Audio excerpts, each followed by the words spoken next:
ನಮಸ್ಕಾರ ಸ್ನೇಹಿತರೆ, ತಮಗೆಲ್ಲರಿಗೂ ಈ ವಿಡಿಯೋಗೆ ಸ್ವಾಗತ ಕೋರ್ತಾ ಫಾರ್ಮೇಟಿವ್ ಅಸೆಸ್ಮೆಂಟ್ 1 FA1 2026-27ನೇ ಸಾಲಿನ 7ನೇ ತರಗತಿ ಇಂಗ್ಲಿಷ್ ವಿಷಯದ ಪ್ರಶ್ನೆ ಪತ್ರಿಕೆ ಹಾಗೂ ಅದರ ಮಾದರಿ ಉತ್ತರಗಳನ್ನು ನೋಡ್ತಾ ಹೋಗೋಣ. Main question number 1, choose the correct answer. Question number 1 who drank the witches potion would lose the desire to. ಇದರ ಸರಿಯಾದಂಥ ಉತ್ತರ ಲೀವ್. ಎರಡನೇ ಪ್ರಶ್ನೆ, plastic pollution is highly concentrated in. ಸರಿಯಾದ ಉತ್ತರ option C, big cities.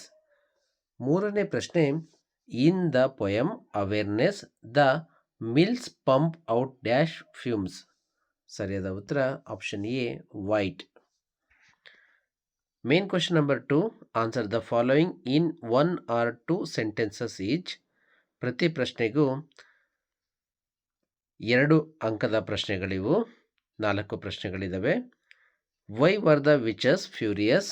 What mistake was made while preparing the Poshan?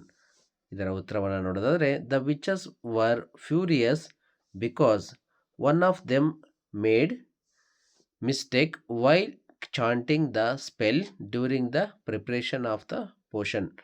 As a result, instead of changing people's wills, the potion turned them into tiny, powerless creatures. ಐದನೇ ಪ್ರಶ್ನೆ, name the 2 characters in the poem The Gymnastic Clock. Answer, clock and speaker. Next, ಐದನೇ ಪ್ರಶ್ನೆಯಲ್ಲೇ B ಮತ್ತೊಂದು, what does the clock remind the speaker to do every morning? ಇದರ ಸರಿಯಾದ ಉತ್ತರ, the clock reminds the speaker to do their exercise every morning. Next, ಆರನೇ ಪ್ರಶ್ನೆ, are most conventional plastics biodegradable? Answer, no, most conventional plastics are non biodegradable. Next, ಇದರೊಳಗೆ ಮತ್ತೊಂದು B, mention 1 way in which plastic harms the environment. ಉತ್ತರ, plastic chokes marine life and clogs drainage systems when disposed of improperly. ಏಳನೇ ಪ್ರಶ್ನೆ, how is our food contaminated according to the poem awareness? Answer, according to the poem, our food is contaminated by the excessive use of harmful chemical pesticides and fertilizers sprayed on crops. Main question number 3, do as directed. ಎಂಟನೇ ಪ್ರಶ್ನೆ, write the opposite of strong ಪದದ opposite. Answer, weak. ಒಂಬತ್ತನೇ ಪ್ರಶ್ನೆ, write the opposite of early ಪದದ opposite word late. 10th one, underline the action word children play every evening. ಇದರೊಳಗೆ action word ಯಾವುದು ಅಂದರೆ ಅದರ ಉತ್ತರ ಆನ್ಸರ್, ಪ್ಲೇ. ನೆಕ್ಸ್ಟ್ ಕ್ವಶನ್, 11ನೇ ಪ್ರಶ್ನೆ, add the suffix able to the word comfort. Comfort ಪದದ suffix word able ಅನ್ನು add ಮಾಡಬೇಕು. ಅದರ ಉತ್ತರ ಕಂಫರ್ಟಬಲ್. 12ನೇ ಪ್ರಶ್ನೆ, form A noun from pollute.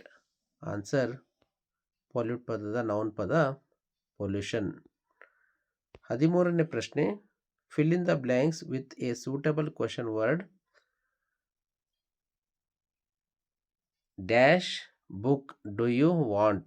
ಅದರ ಸರಿಯಾದ ಉತ್ತರ which book do you want? Main question number 4, read the extract and answer the questions. There has to be something that someone can do, like raise the awareness to those around you. 14ನೇ ಪ್ರಶ್ನೆ ಇದರೊಳಗೆ, what should we raise among the people around us? Answer ನೋಡೋದಾದರೆ, we should raise awareness among the people around us. ಅದರೊಳಗೆ B ಮತ್ತೊಂದು, why is such awareness necessary? ಉತ್ತರ, such awareness is necessary to educate people, inspire education, and help solve important community or environmental problems. Main question number 5, writing skill. Question number 15, write one slogan to create awareness about avoiding the use of plastic. Answer, refuse plastic, choose drastic changes for a fantastic planet.